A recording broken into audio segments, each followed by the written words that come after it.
What's up, it's Cody, welcome back to the channel.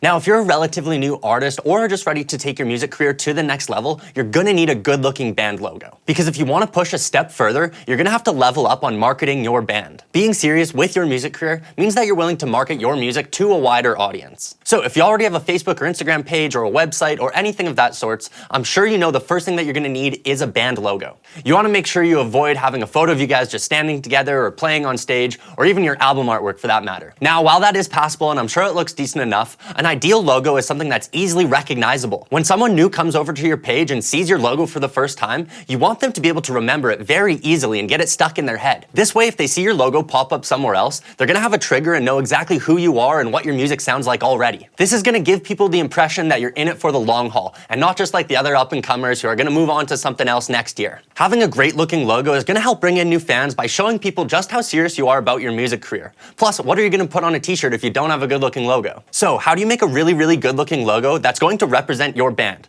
Hit the like button down below and I will let you know. But seriously, if you could just take 1 second and go do that, it really helps with the YouTube algorithm and getting this video seen by more people, so thank you so much in advance if you're able to do that. Okay, so the first thing that makes a really good band logo is that it's easy to describe and recall. If people can recognize your logo right away and they can describe it without too much difficulty, it probably means you have a really good logo. Most logos that are easy to recall have very simple designs. Think of really famous logos like the McDonald's logo, National Geographic, or Nike. That's because when it comes down to logo designs, less is definitely more. You might think more is more, but take a look at some of these famous band logos. AC/DC's logo is just the letters and a lightning bolt, which makes it really easy for printing. The lightning bolt doesn't even have 3 slashes like you're normally used to with a cartoon drawing. It only has the 2, but we all know what it represents, so why do 3 when 2 is enough? And how about a logo from one of the most famous bands ever, the Beatles? The simplicity is outstanding, but it's something we can all recognize. Considering the Beatles had an almost unlimited budget and could have went completely crazy with their designs, they chose to hire some of the best art directors and marketers,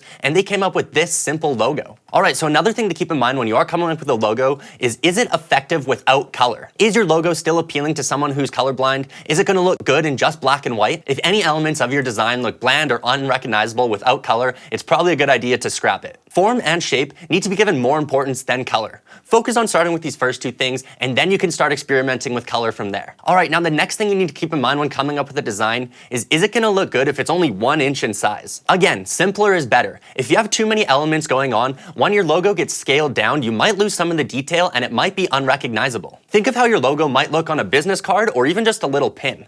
If your logo is unrecognizable and you can't make out all the elements, you probably have too much going on and need to simplify it. So, how can you come up with a good logo if you want to take a DIY approach to it and do it yourself? The first thing is that you're going to need to make sure you're very clear with the image and branding that you want. Identify what you want others to feel upon seeing your logo for the first time. Write down a list of words that you want associated with your band. Bright, funny, edgy, moody. Write them all down and then trim it down to only 5. And be sure that's exactly what you want your band to be known for. Now, make sure you don't overlook this step. This is so important to make sure that your branding is in line with who you are as an artist. The other steps are pointless if you overlook your branding and image, so make sure you don't skip on this one. Alright, step number 2 is to view a list of good logo designs. Study them, get inspired by them. Try to analyze them and figure out what exactly makes it a good logo. I'll drop a list down below to some of the best logos of all time, so go check those out and see what makes them a good logo. And from there, step 3 is to do the complete opposite. Take a look at poorly done designs that are ineffective. After viewing the good ones, it's time to check out the awful ones.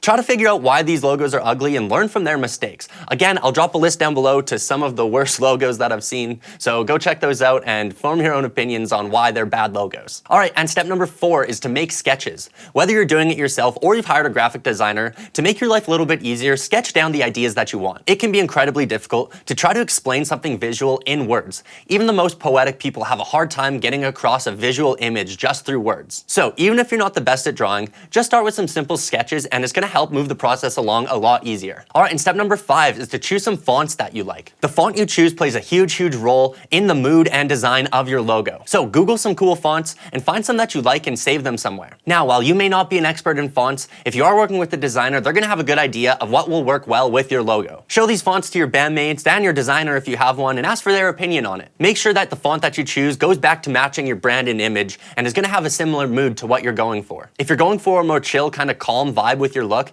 having lots of sharp edges with your font probably isn't going to look very good. And the same goes the other way. If you have more aggressive music and you want to go for a more edgy kind of mood, then having really rounded, nice flowing fonts probably isn't going to work well for you. Okay.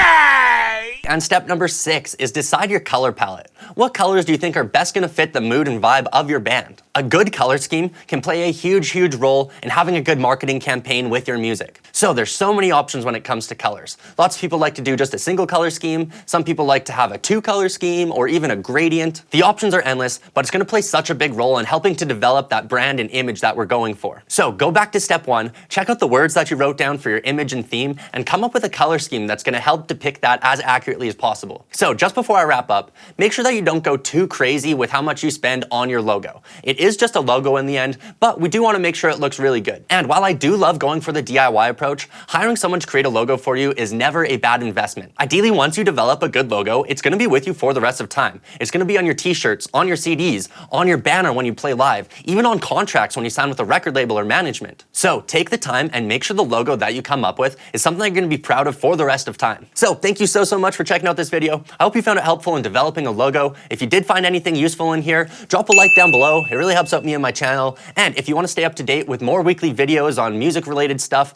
hit the subscribe button down below so that you don't miss out. Thanks for watching. Have a good one.